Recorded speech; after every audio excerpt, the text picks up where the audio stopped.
right. And many people have written, books. Scholars have come up with ways of defining parenting.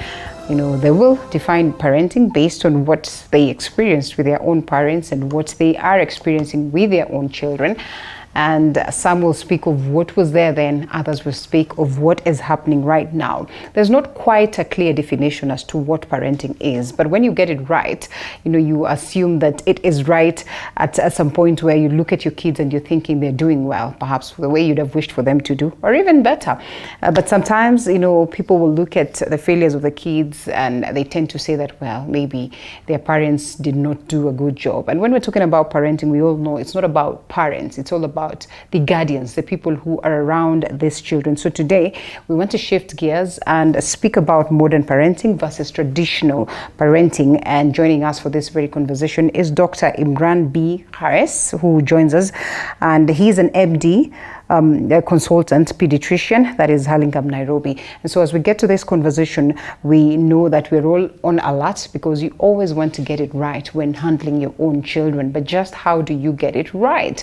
Does it mean that the modern style is contrary or is not the best in comparison to what was there back then? That's what we'll be having as a conversation this morning. I hope that you're part of it. The hashtag is Morning Cafe at Linda_Lela TV47KE. We'll be looking at some of your comments as we continue with the broadcast. So we talk about modern parenting versus traditional parenting, Dr. Yes. And it's quite an interesting conversation, I must admit, because if you ask 3/4 of the people around here, they'll tell you that traditional was better than modern. Do you agree to that?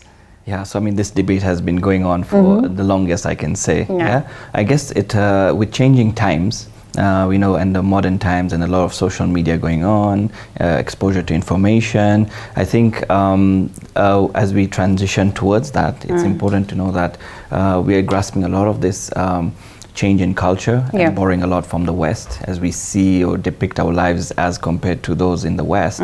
So it's a bit of a balance, I guess, and there's no right way of parenting, if you may. It's just about picking a bit of information, borrowing a little bit from the traditional ways, and sort of, having some form of a trajectory with your children in near sight, then rather than, assuming that things are going well until, things aren't.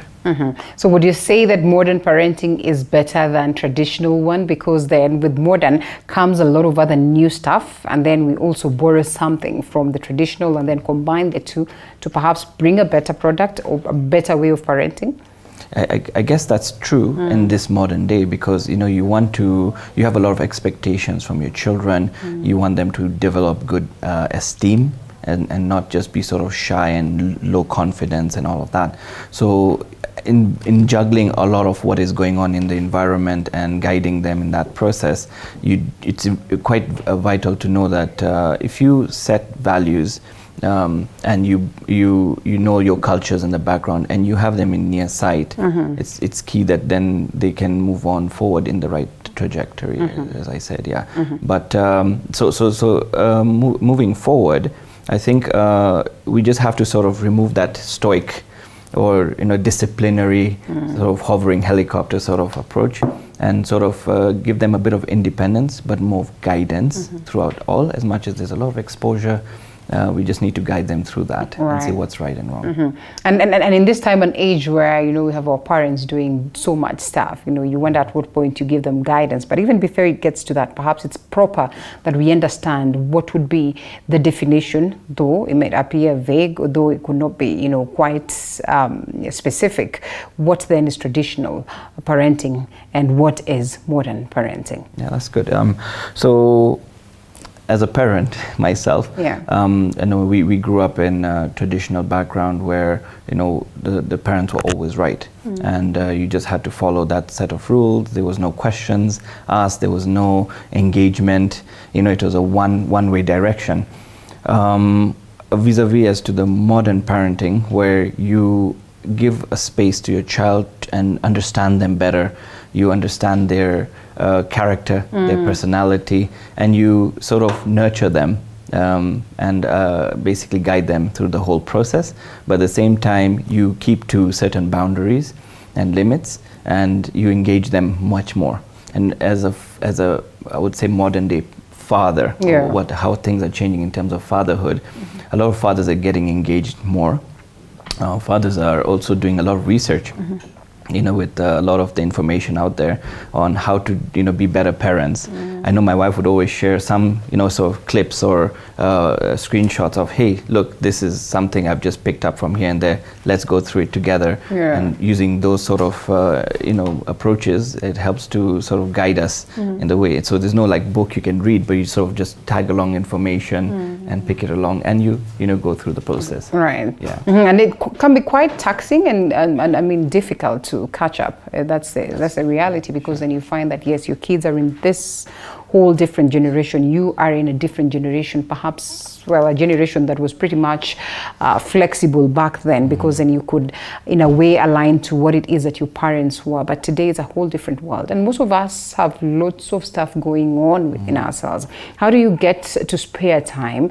How do you deliberately, focus on making sure that you get it right when you're handling your own kids, comparing what it is that you got in relation to what is there today? Yeah, sure. So I think when we went through COVID, and that was a 1 or 2 year period, yeah, a lot of parents were in touch with their children, and they may have, reflected back on themselves and said, wow, we really lost touch and lost base, and may have gotten a different grasp of how to, do parenting when they realize their kids are now more open to them, and they're really, engaging them day by day.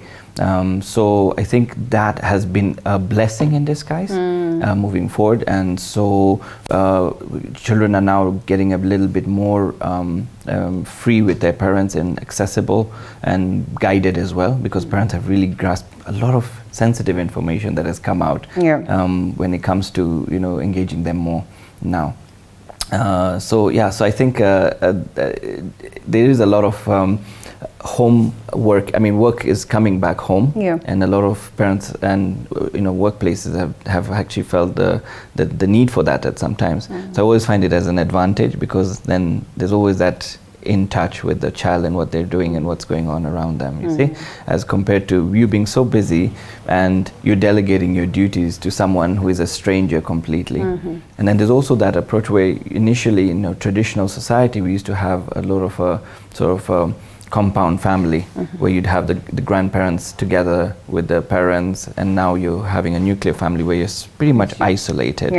And so you have so much time that you're so busy with, engaged with so many activities, and trying to keep up with your own personal life as compared to, and then the child ends up being or staying along with the nanny or house help, and then you see them having different form of characteristic development, and then sometimes it's too late. And I've seen that in front of me when I'm engaging parents, and you find that there's a lot of dissociation between the child and the parent, because they're speaking a totally different language. You'll find a mom who's mpole, and then the child who is quite aggressive, and then when you pause the situation because you're seeing the other smaller child and you say, what's going on here? And when you look at that, you say, oh well, and then they even end up in tears, because they say, look, at some point I just said enda kwa auntie, go to the auntie, and the auntie, based on whatever characters they have or what they're watching or their behaviors, they pick up that quite strongly. But by then it's too late. So it's very important to look at such things, pick them out early. Early intervention with a counselor, a psychologist would really go a long way in helping these children at least open up and get out things that are affecting them. Does it mean that then we are losing it? Does it mean then that we have, we really do not understand the aspects of parenting? Because if it gets to a point where then it's more of the nanny affair as opposed to you, and sometimes generally because then we have to run other activities, day-to-day activities, and therefore we don't get so much time with our very own kids. These are some of the challenges that are evidently there. How do we balance this? How do we manage this such that it does not go to levels where we cannot, reverse? I agree with that. I agree with that, and it's just about acknowledging that your child is vulnerable. They're still being nurtured and they're growing in an environment, and how they portray themselves and how you want them to be. You have to sort of make time to get in tune with what's going on with them every day. Just sort of spare some time, and you don't be the parent who is always coming and find their babies asleep, and the next day it's another day, and the whole week has gone, So it's about creating that time. And for example, like in my career, being a busy pediatrician, my wife being a dentist, so we sort of, got so tied up and wound up with work that at some point we said, this isn't really working. Our kids are really young and they're growing in this environment. We need to just sort of change our lifestyle. So that meant, working closer to home, being closer to our values, both traditional and modern, and also keeping religion very close, and sort of guiding them through that, but always keeping a keen eye on them. Because at the end of the day, they are our ambassadors, and they, take charge of who we are and what we do, out there. We're talking with some friends of mine the other day, and there's this evident worry that we're actually losing out on our culture, losing out on religion, losing out and on our traditions and all that. I don't know whether my child would be able to speak my own language today. And also with the questions of intermarriage, people come from different cultures, they meet, and here we are, and we have to incorporate these values in the very same kids. How do we balance this? Yeah, so I think very important is engaging them with our own parents. Okay, as much as we've borrowed a few good characteristics and values from our parents, sometimes doing it 100% parenting, sometimes we may not give our best.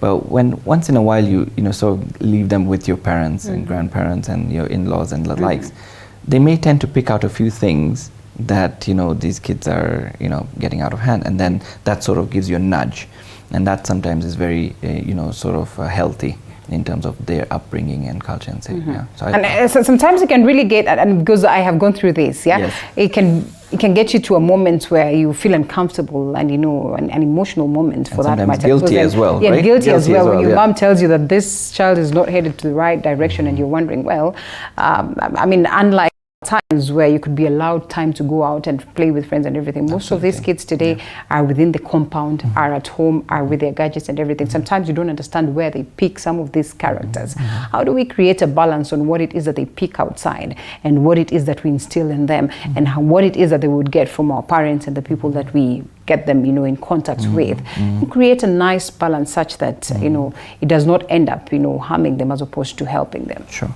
So when a child is growing up, they're a blank slate. And as they grow through different things, different stages in their development, you need to be sort of engaging them through that process.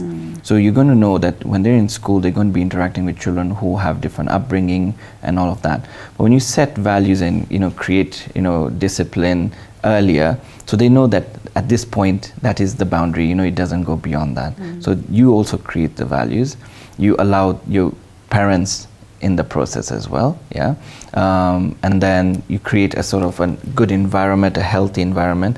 You restrict them on their social media, and tell them what is good media, what is bad media, and what is ugly media, so that they know that this is the boundaries. Like my son would say, "Mom, Dad, this is a 3+. Can I watch this?" They've noticed that on a part of, for example, Netflix, there'll be a small section for the rating, and they'll be like, "Dad, this is 7+. Can I watch it?" And I was like, "No, you're not 7 and above, so not this one. Let's go back and see what you can watch." So then they know, okay, this is what we do watch. Good thing with a lot of these channels is that you can see the history, and then you can guide them on that. Now there's a lot going on. There's so much information out there. So the bigger question is, based on their history, you can guide them and tell them, look, this isn't healthier, this isn't good, this is not realistic. You see, because there's a lot of what we call consumer pornography out there with some of these channels where children are showing toys and they're depicting their lives and sort of reality TVs, and then you'd find your child saying, "I want to do that, I want to be that," and so you just have to tell them that these are not real, and you just have to sort of limit them from watching the likes, you see. Right. Okay, and so here we are. Do you think that modern parenting, and I know today we won't focus much on the traditional way of parenting, because then we are moving and the world is moving, and we are here right now. Is it an expensive affair, especially when now you have to incorporate the help of counselors? Now you have to get your child from point A to point B so that they can be taught on the cultures, because some of the cultures we've also lost. Does it appear like an expensive affair? Not necessarily. It just depends on what your expectations are. If if you're going to be in a society where you're sort of putting yourself with others who are doing things which are in an expensive range, then definitely there will be that expense. Yeah. You have to try to sort of create things which are not expensive at all, and just like taking them out to the park, fixing a kite, basic things that we used to do, and make them understand the value of that, and see that that it doesn't really have to be expensive. Now when it comes to seeking help, the good thing is that we do have that now at our docket. You see, we have venues to go and seek it out, but it's working with them earlier than it getting to be more expensive if we don't do or don't reach out early, you see. So if it's picked up earlier, the better. So it's about really finding these things early and seeking help earlier. We have very interesting setups of family today, and sometimes you even take the books that the students are learning with, and they incorporate the blended family, something that was not there back then. We have extended from the polygamous family to strange aspects, and I'm calling them strange for lack of a better word, because then we have to respect all these forms of family.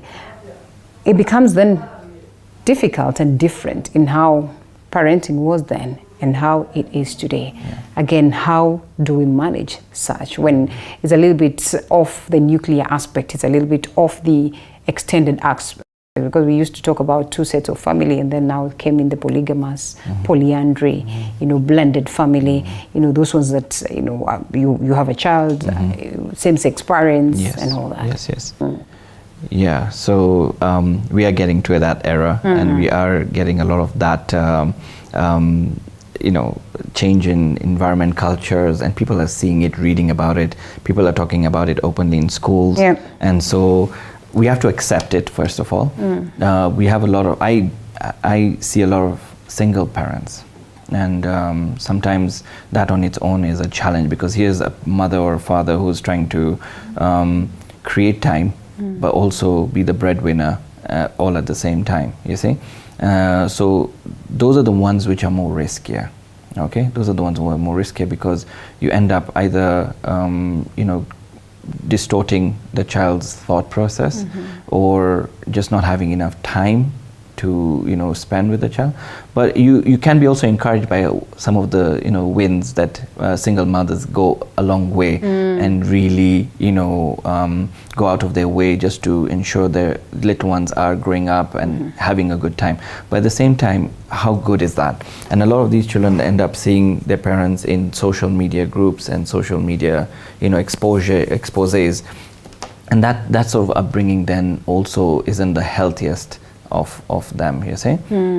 So as much as there's all this coming, it's just about guiding these children to know what is right, and bringing a lot of religious aspects earlier, and sort of understanding that it's not natural, and so it's more of just guidance, and working close to people who can guide them as well, if you can't as well, like pastors and priests and imams and whatnot, but also helping them be open to talk as well, Okay, and we'll come to that. I'd love for us to look at that aspect of to what extent do you allow for them to talk? To what extent do you invite other people to come and help parent them? We take a quick short break, and then we come back on that.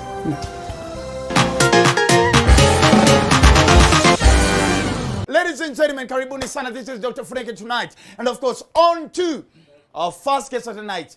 An amazing actress, an award-winning actress, one of the top influencers right now, a top brand ambassador, ladies and gentlemen, and a lady who I respected, of course. I'm proud to call her my friend.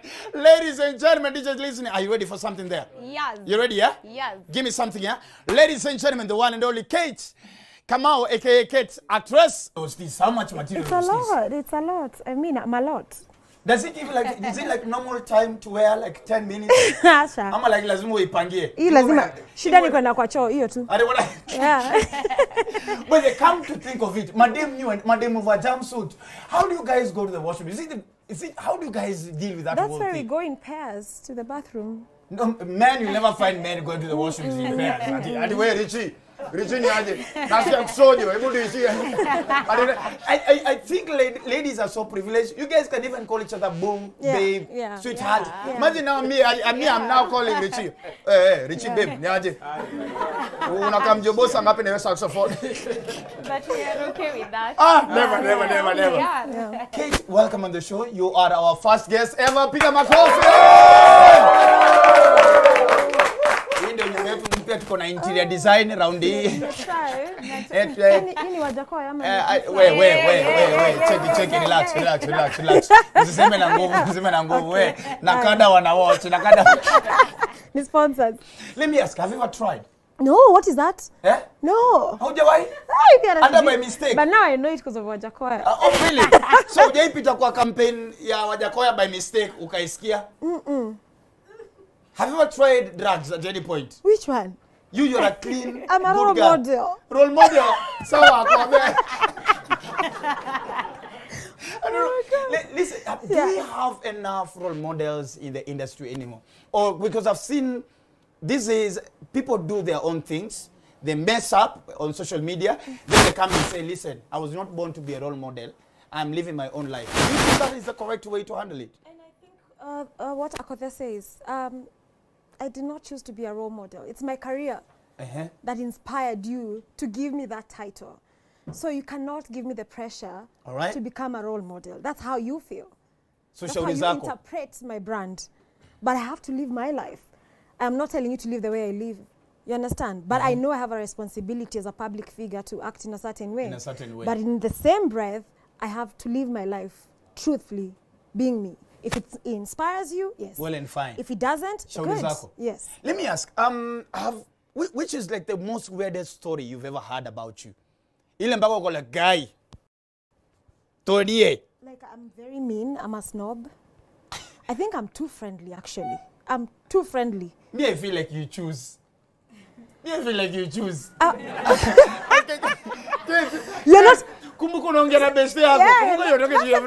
that's the problem. But to huyo naweza mlenga nikimuona kama ananibo, right? But when to my fans, as in when I meet them on the street, I'm anywhere in public spaces, like I can't. Like, do you understand? Let me tell you why. Yes. Because I also have people I admire and I fangirl all the time. If I met Beyonce, you know, I know you admire me, but sijai kulenga. I'd be flattered if I did. I do. So that's the thought process that goes through my head. If I would act the same way, why would I snob someone? But also, I'm human. Maybe you caught me in a moment, niko kwa shopping. Nafanya shopping, niko nafuliza, haiendi through, na unatry kuniongelesha. I'm like, bro, wrong timing. I've had people come to me, my child is sick in hospital and you want us to take a selfie. I can't take a selfie. And they make you feel like, you know, you owe it to us. I'm like, I was dying, bro. But I mean, you've already said Mpisha. My child was sick, you know. So we need the empathy, you know. We are human beings. Na maboy, wanaume, like when I avocado, wanna slide ndani ya DM. I pay no mind. So una block? I don't even open. Ay, guy. So those guys who have been DMing Kate Actress, of course, on social media, just know she's never opened. So where watch her open up? Some of you see how would they have done it, or what would their, you know, and that's why sometimes these open forums and groups on WhatsApp are healthy, because you know you always understand, or you even read about what other people are actually doing in the real stage, and kind of gives you some kind of confidence to say, well, at least I'm better, or oh, that's interesting, or that's really a good way of approaching it, and I'll take it from that aspect, you see. But we also have to limit ourselves to not forgetting our values and our beliefs and cultures and religion, and you know, kind of sort of balancing that act, and seeing how it goes. All right, and so talking to people and bringing them in, you know, and especially for the single parents, they'll tell you, most of the ladies, you know, there's this fear that is instilled in them that, you know what, this young man will always want a father figure. And so in the absence of a father figure, you can be rest assured that they're not going to be raised well. So most of the times you want to befriend your male friends and get them home so that they can speak, you know, to these kids to grow up well. Like you say, sometimes you want to go to the religious religious, leaders and see whether they can come through. You want to go to your parents. Sometimes they're not very close. You want to go to the next door neighbor. And it's also a society where we have not let them free to as well interact with the rest. I mean, I'll tell you, I might not even know my neighbors today, because then you barely get time to meet. And like back then, where you could have children go out there and play and all that. So how do we just create this? Yeah, no, that's a tricky environment, because like I said, these are single parents who are busy trying to make ends meet, and then they expect that this child will be at one part in school and they're getting good information, education, values, and they come home and they're tired and they go to sleep and it's back to back. But then there's always in the back of their mind something's tickling them and saying, well, I should have done this better, or if the dad was around, things would have been a bit different. And how do you sort of create that? So I guess it's something that what I usually tell parents is have a list of things, especially if these like about 8 years and above. Have a list of things that you always want to just go and debrief about. And then don't talk to them directly, like today we're going to talk about this topic. No, just give them sort of set examples, like today when you're in your groups of friends, and what if this sort of topic comes up, how will you go about it? And when you hear them sort of communicating with you, you understand this personality and say, okay, this is how someone will respond to that situation. So you sort of prepare them for situations that come along. Give them examples, could be real, could be fake, so that they are ready. Okay, they're ready for, if anything were to happen, I know how to handle this situation.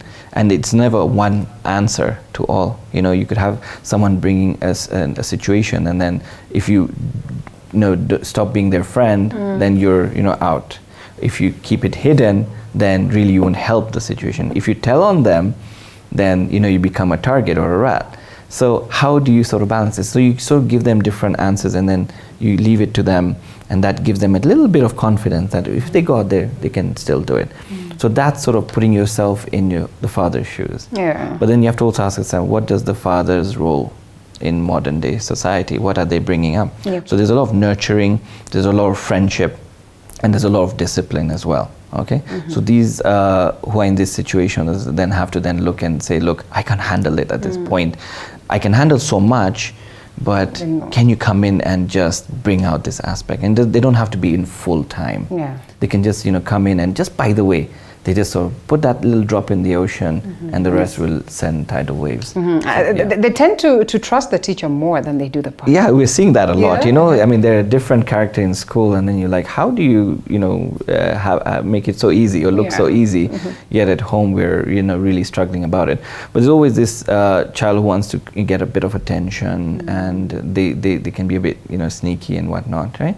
But you have to know that way to set the balance, and then just leave it there. But never allow things to just be done in school. Set the values, set them straight, create routines. Routines are very important and healthy, and then also explore their talents, children's talents, so that they tend to get to explore them for earlier than later. In an era of social media. Wow. Yeah. Yes, it is. And it can be quite something. Right? Hashtag everything. And even when you are at home, and you're thinking it's time to be with them, you want to be deliberate on that. You find yourself, deeply in your phone. They are in their gadgets. And they're watching you. And before you know it, you had planned to spend some 2 hours of your time with them. It is already past 2 hours. It's 3-4 hours. Then you say, let me postpone this to tomorrow. Yeah. That's sad. That's really sad. And first of all, the ability for a child to, because like you say, they're a blank slate until they are exposed to the world. So exposing them to their own sort of media platform, phones, and all of that, you're already sort of risking their privacy, number one. And you as a parent, your role is to protect them. Protect their privacy, and guide them and discipline them. So you have to be very careful when it comes to an age where everyone has a phone and your child is being restricted. So how do you handle that?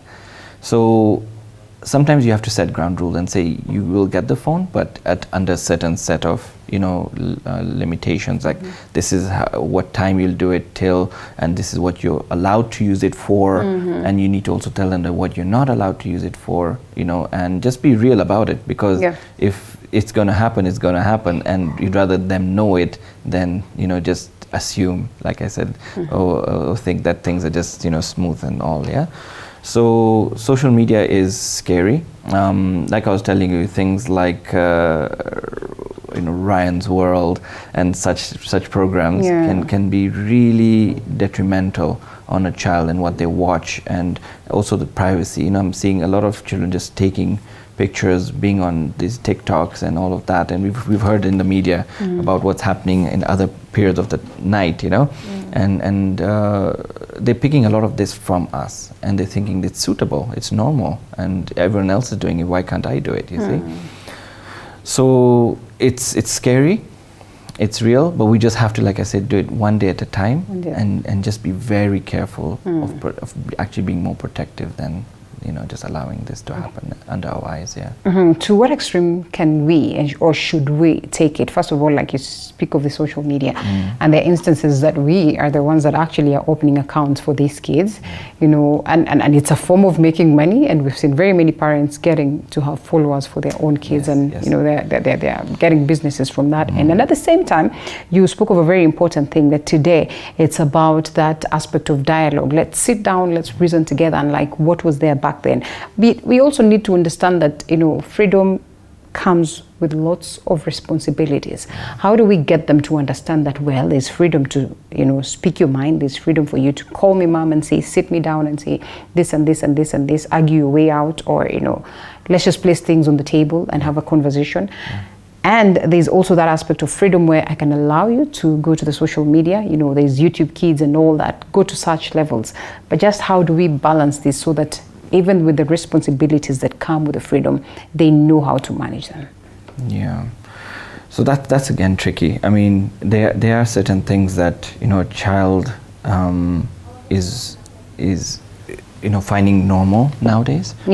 And the social norms, we call them, the new norms. And if certain friends or our peers are doing it, then there's a bit of pressure then again on them also becoming popular at the same time.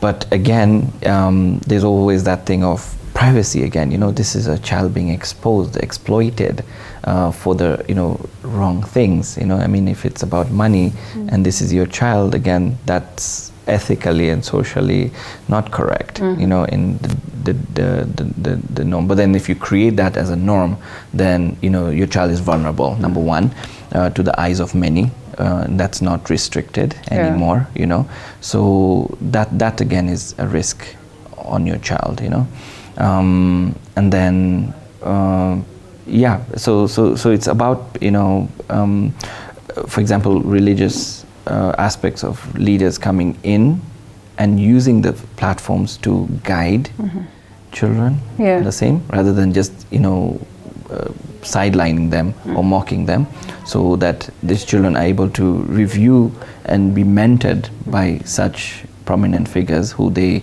tend to create a relationship with trust and sort of a guidance system, you see, and then sort of telling them, watch this is really good, avoid this, and or give them examples of what happened to someone who went through that, and then put it back on yourself and say, would you want that? So it's not very easy, but you have to give them examples, real life examples of what's going on and what are the consequences. Create something called the R word before everything they do. The R word is being responsible, and everything you do, be responsible about it, know the actions and the consequences, and then also to know that if someone looking very glamorous and all that, it's not real. Yeah. You know, there's so much that can be done to modify, and this is not real. And the way God has created you, the beauty about you is you. You know, that's you. So really, you don't have to depict someone else and follow that. Yeah, tricky situation. Tricky situation. I mean, back then maybe there was quite some balance, in as much as, you know, you could evidently see that, you know, we have people who are privileged more than the others and all that. Today is even worse. So as well, as tricky as it may be, you just have to find a way of doing it. You just have to find a way of knowing how best you can balance parenting and the finances. You just have to know a way of making sure that, you know, you are sensitive to the different classes that we have, you know, and you have to get your kids to accept themselves the way they are. And living within the limits. So it's, How do you do that? I mean, that could be the trickiest of them all. Yeah, yeah. So you sort of create values of being humble. Like our parents would always tell us, you know, be happy for them, and just have that nature of not being envious, not being jealous, creating a happy feeling for the other person, and saying, well, you know, they say kila mtu akona riski yake, and that is his risk, and you know, that's how he is, and that's how if yours is that, you can't get more than what God has provided for you, you see. So live within your limits, behave well, you know, respect your elders, and you sort of keep them in that nature all the time, so that they don't feel they're limited, or you know, why am I not doing that? And that's something that even like my own child would have brought up, because of watching some of that. You know, we say consumer, like, why can't I go to Disneyland? Or, you know, they see characters going to all these fancy places. They're like, we don't have this in Kenya. You know, we don't have parks in Kenya. I want to go there. You know, so if you expose them to that, then they have expectations like that. You see, so you limit that as well, and you just tell them that, you know, they are as they are. You know, you have to work hard to be where you are, and pretty much just that. How far do we welcome them to our intimate space as parents? And sometimes this, I remember back then, maybe our parents would even go lock themselves out if they have an issue. Today they will lay it bare. Sometimes they will invite the view of the children, you know, as to what is happening between them. Sometimes it's it's open.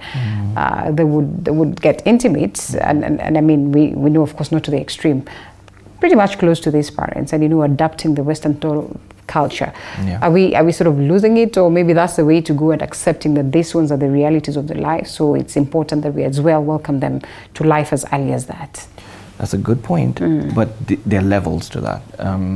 I would say that you need to create harmony and a sense of love within the family, and children should see their parents, you know, hugging, you know, being close, inviting them to do like a circle of hugging and doing a circle dance, or dancing with them, so that they feel there's this common thing that we share. And then, of course, there are things that, you know, we don't share in front of our children, because they get exposed and they don't understand it. They can't, you know, they don't have that understanding of it, you see. And, you know, things can come up on TV, and, you know, you'd be like, oh, oops, you know, hide, cancel, previous, too late. And then you sort of just tell them, look, you know, people, big people do that, because they like each other, but, you know, you have to take care of yourself and your body, stranger danger, all those kind of things that just, you know, keep creeping out. So, but you must create that sense of harmony and love. And children growing up in that sort of that tend to have more confidence, self-esteem, you know, in that environment. Okay, so the intimate conversations, and away from the intimate conversations, just getting them to understand themselves. You know, sometimes it feels a little bit uncomfortable because, you know, we're getting into the private space and all that. Most of the parents will tend to run away from that. Just how important is it to create time for this? Yeah, I think it's important, because children then, and we've seen something like this happening. One of the parents gave me, for example, if I may, that there's the only child who witnessed the parents in their private space, right? So what they would do is then, you know, with the other child who they play with, their common friends, they would tell them to pull their pants down, and I'll pull my pants down. But they don't understand that, but they just have that sense of wanting to do what they sort of, you know, imitate their parents. So it's something that really needs to be restricted.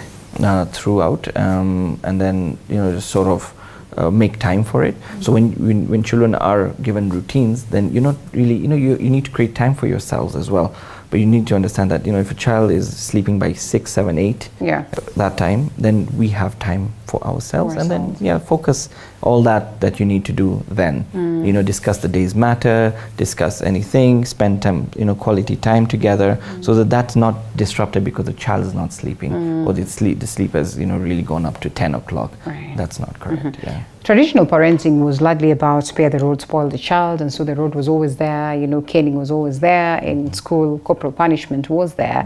Today it's a whole different thing. They say, talk to that child. Yes. They will understand you better, they will understand you more. Do you agree to this? I agree to it in one way. I mean, you there's a certain age group after which you can't do a lot more, because the child is either spoiled, and it's much more difficult to really tell them, hey, we figured it out, now you can't do all of that. That will even make them want to do it even more. So when I talk about discipline to parents, I always tell them that, from the age of 2 years, you can start disciplining, because this is a child who's able to understand you and converse with you, even if it's in small limitations or in sign language or in behavior or emotions. They're also emotionally labile, because they're having their terrible twos and whatnot. They're going through quite a lot. So one thing before I talk about discipline is avoid putting the phone immediately onto a child who is either tantrumy or that. Studies are showing that the more you do that, you're not allowing them to remove all that emotion out. So if inbuilt, and you just sort of distract them or deviate them from releasing all that emotion out because of a quick fix. Here's a phone, boom, you've saved it. But later on, these studies showing that later on they tend to become or have these tantrums worse, or they come out at some point. They have to come out. Okay. But when it comes to disciplining, I mean, we always believe. I mean, the traditional sense of saying even the neighbors could beat you up, and that was accepted and allowed. Right now, like you said, we don't know our neighbors. You don't. And you don't want to take your children there, because there's also cases of abuse and a lot of other things. So you're always very cautious, very clingy. As much as you don't want an introverted child, you want an extrovert. But we always start with disciplining in stages, sort of levels or tiers, okay? Where initially it's just about, going down to their level and telling them no, the simple one. And then the second one would be like, bad cop, good cop. Where, you really get upset, really go down to the level and really get upset, but without a smile, without, sort of changing that. And then they go to the dad, and the dad then embraces them, but gives them sort of that, same guidance, but in a more supportive way to reinforce that information. That's step 2. Then step 3 then goes out with timeouts.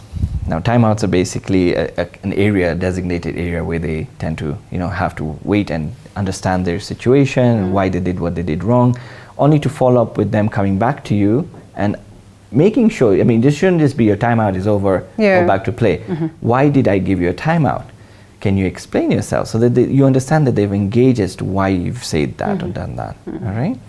And then the fourth one is a little bit unconventional or unethical. It's basically blackmailing them or scaring them to a room that they don't like a dark room. You don't put them in there, of course, but you tell them, if you do this, you're going in that room. That's stage 4. You still haven't reached the rod yet. Okay. So these are little stages you're trying to get to. You're just sort of being, because you have to also know that we are all different people. We all have different patients. And you don't want to hit a child and then feel guilty about it. If you're the parent who's more patient and your spouse is the one who's a little bit more aggressive and you don't want that, sometimes these children just need a little bit of a distraction and they're good to go, and you would have avoided that. I'll give you an example. One of my little ones, threw a whole bowl of rice, like all the way down. And I'm the impatient one. So, and my wife's very patient. So she'd be like, hey, let's take a photo of that, and then show it to him on his wedding day.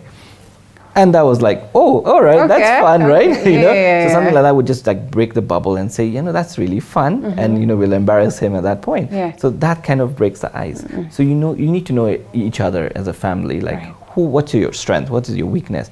or go and get some milk. We don't have enough. Not because of that, just because you want to sort of break the ice. And you don't want to create something like that where the dad or the mom takes something and smacks the child. And I mean, probably they speak in different tones. Speak in different tones and such things. So you want to avoid that. Okay. And then finally you get to the rod, and that's when you're just uncanny. You're just really out of hand. And it doesn't have to be the cane. It just could be like a small pinch, just to remind them that, look, what you did was wrong. But you always talk on their level. Never talk when you're higher or low. There's that superiority inferiority complex. You must go down to the level and say, do you know why I did that? So it's not just a punishment. It's more like, why I did that? Let's talk about it. And that's it. So you handle it there and then, or you could allow yourself time to relax? Yeah, I mean, you can, or you allow your spouse to take over. Okay, yes. All right, fair enough. Doctor, time runs pretty much fast. I have 2, 3, 4 other questions that I'd love to ask, but not to worry. We have to close at this very point.